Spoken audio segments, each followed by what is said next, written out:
Сәлеметсіздер ме оқушылар? Бүгін мен 4-ші аудио-видео мәтінді оқимын. Бұл мәтін Назарбаев зияткерлік мектебіне дайындалып жатқан оқушыларға арналады. Егер алдыңғы аудио-видео мәтіндерді көріп тыңдағыңыз келсе, жазылсаңыз барлық видеолар шығады. Ал енді бастайық. Шеберханада жұмыс істейтін ұста қарияның көмекшісі кез келген нәрсеге шағымдана беретін. Өмірінен түңілген адам болатын. Бір күні қария оны тұз әкелуге жұмсайды. Ол тұз әкелгенде қария бір стақан суға бір уыс тұз салып: «Ал енді мынаны ішіп көр», дейді.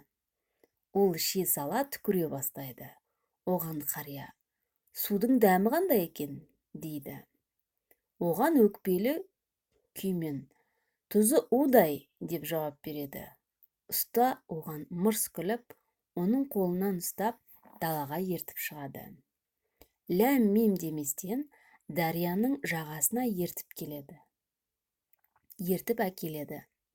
Қария бұл жолы бір уыс тұзды көлге қарай шашып: «Ал енді мына көлдің дәмін көрші», дейді.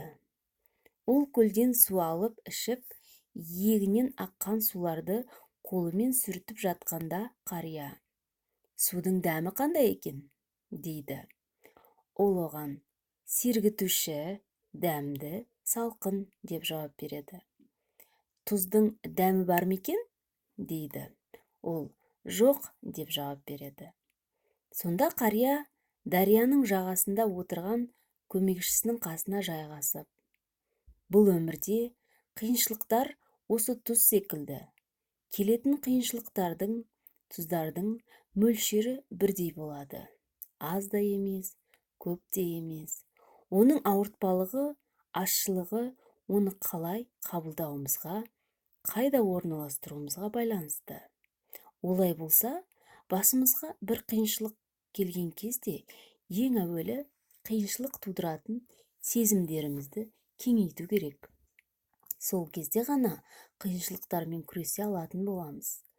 Олай болса, сен тұзды судай болмай, сергітуші дариядай болуға тырыс», депті қария.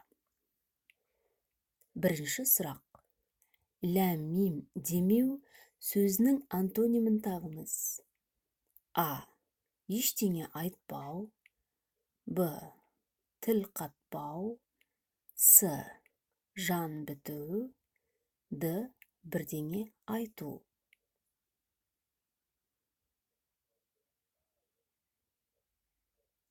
Екінші сұрақ. Мәтін мазмұнына сәйкес келетін мақалды белгілеңіз. А. Еңбек түбі зейнет. Б.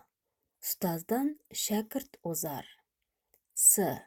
Күлме досқа, келер басқа. Д. Дұрыс жауап жоқ.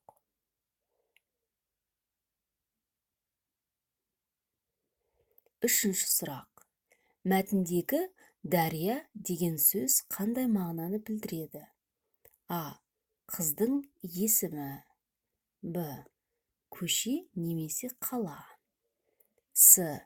Ауылдың маңы. Д. Теңіз.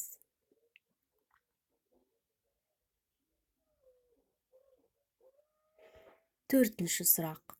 Мәтіндегі сергітуші деген сөздің синонимін табыңыз. А.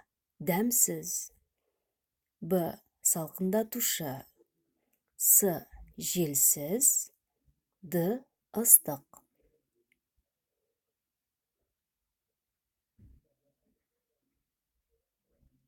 Бесінші сұрақ. Қария тұзды неге теңейді? А. Бақытқа. Б. Адам өміріндегі қиыншылықтарға. С. Өмірге. Д. Жаман мінездерге.